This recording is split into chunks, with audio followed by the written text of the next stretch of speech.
Most people know the textbook version of the Central High integration crisis. There were 9 African American students who were turned away from the doors of the all-white school by an angry mob, and only got in when President Eisenhower sent federal troops to escort them. It made national news for over 3 weeks. But in this book of student interviews, one of the stories shows just how far the headlines about the Little Rock Nine actually spread.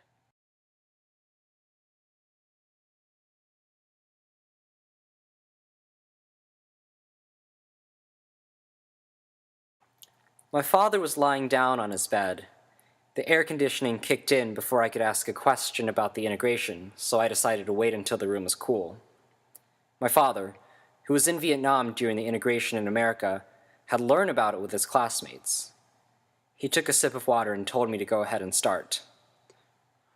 I was 12 years old at the time of the Central High integration, and the teacher would keep the class up to date on what had been happening in America. She would tell us about racism and how they are also against Asians and not only African Americans.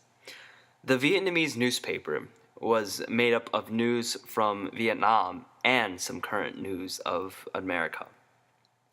I had felt bad for the African Americans who had to suffer through the integration and all the racism.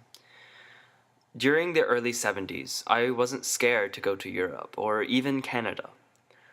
But because of the racism, I was frightened to go to the United States. My father stared up at the ceiling.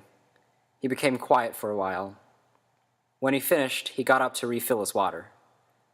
When he was about to leave, he told me, I know how the African Americans felt during segregation and how the Caucasians were racist. I could see that his choice to go to the United States when racism was this bad was a difficult one. It took courage for him to stand up to people who were racist. I see how my dad could connect to African Americans and how they felt when they were treated poorly.